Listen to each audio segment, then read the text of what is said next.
changing me and changing you. తన నిత్య మహిమకు మనందరినీ పిలిచిన ప్రాణనాథుడైన యేసుక్రీస్తు నామములో మీ అందరికీ శుభాభివందనాలు తెలియజేస్తూ ఉన్నాం. ఈ దినము దేవుని వాక్య ధ్యాన నిమిత్తమై కీర్తన గ్రంథము 24వ కీర్తన 4వ వచనము. వ్యర్థమైన దాని యందు మనసు పెట్టకయు, కపటముగా ప్రమాణము చేయకయు, నిర్దోషమైన చేతులను, శుద్ధమైన హృదయము అనే మాటలను మనం గమనిస్తున్నాం ప్రియులారా. ఇక్కడ అనేకమైన విషయాలు లేఖనంలో గమనిస్తూ ఉన్నాం.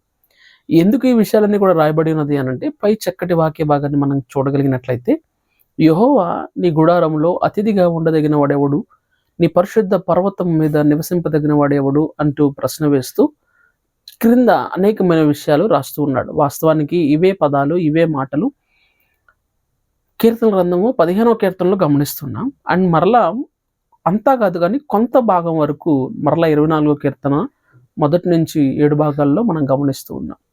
భూమికి పునాది వేసింది ఆయనే అని, భూమికి ఆయనే జగదుత్పత్తికి ముందు పునాది వేసి ఉన్నాడని అక్కడ లేఖనం మాట్లాడుతూ మరొక ఏడవ వచనం నుంచి గుమ్మములారా మీ తలలు పైకెత్తుకునుడి అనే మాటను కూడా మనం గమనిస్తూ ఉంటాం.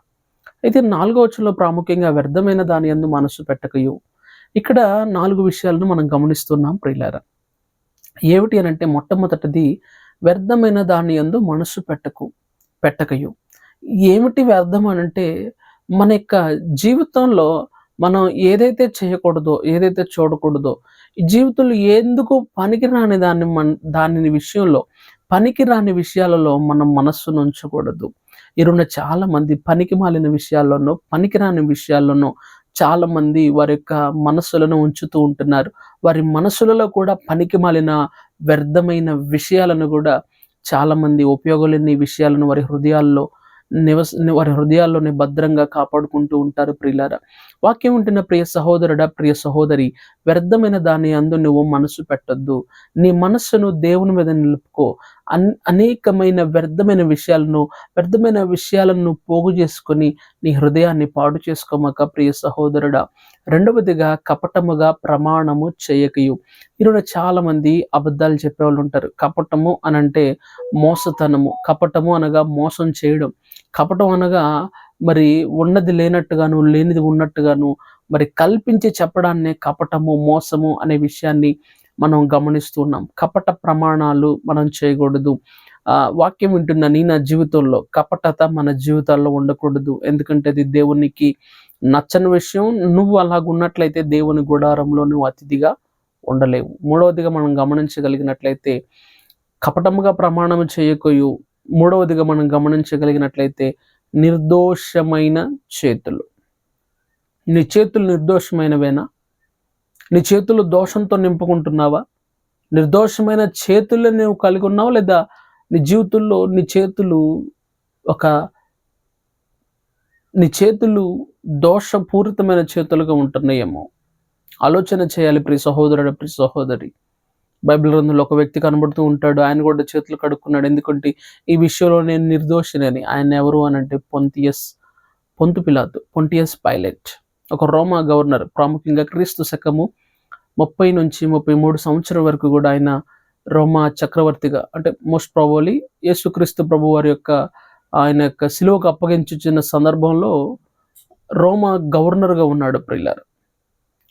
అంతకుముందు అంటే యేసుక్రీస్తు ప్రభు వారు పుట్టిన సందర్భంలో ఎవరు అంటే కైసర్ ఆగస్టు, సీజర్ అగస్టస్ అనబడిన రోమన్ గవర్నర్ ఉన్నారు. ఆయన కూడా యేసుక్రీస్తు ప్రభు వారిని సిలువకు అప్పగించిన తర్వాత ఈ నేరము నా మీద, నా కుటుంబం మీద, నా బిడ్డల మీద ఉండకుండానట్లుగా ఆయన కూడా చేతులు కడుక్కున్నాడు. కారణం ఏంటంటే, ఈ విషయంలో నేను నిర్దోషిని, నాకు ఎలాంటి సంబంధం లేదు. యూదులందరూ కూడా ఆ దోషం మా మీదనో మా పిల్లల మీదనో రానివ్వండి అని కేకలు వేసి తెలియక వారందరూ కూడా ఆ విధంగా మాట్లాడి ఉన్నారు.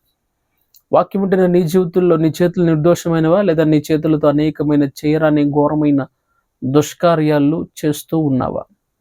4వదిగా మనం చూడగలిగినట్లయితే శుద్ధమైన హృదయం. మన హృదయాలు శుద్ధంగా ఉండాలి, మన హృదయాలు పరిశుద్ధంగా ఉండాలని లేఖనాలు సెలవిస్తూ ఉన్నాయి. ఈ 4 అనుభవాలతో ఈ 4 అనుభవాలతో నీ జీవితం నీవు ముందుకు కొనసాగిస్తున్నట్లయితే దేవుని గుడారములో అతిథిగా ఉండదగిన వ్యక్తివిగా దేవుడు నన్ను తీర్చిదిద్దుతాడు. ప్రార్థన. పరిశుద్ధాత్మదేవ నీకు వందనాలు. మా ప్రియులు అందరినీ మాటలు వింటూ ఆలకిస్తూ ఉన్నారు. వారి జీవితాల్లో కూడా ప్రభా దేవుడైనా శుద్ధమైన హృదయాన్ని దయచేయమని అడుగుతున్నాను. నిర్దోషమైన చేతులను కపటంగా ప్రమాణం చేయకుండా, ఆయా వ్యర్థమైన దాని మనసు పెట్టకుండా, అయ్యా ప్రభా నీతిగా హృదయముతో ప్రభా యథార్థత కలిగి ఉండినట్లుగా నీ కృపను దయచేసి నీ గుడారంలో అతిథిగా ఉండగలిగిన కృపను అనుగ్రహింపచేయమని యేసు క్రీస్తు నామం అడిగి పెడుకుంటున్నాను తండ్రి. Amen. God bless you. changing me and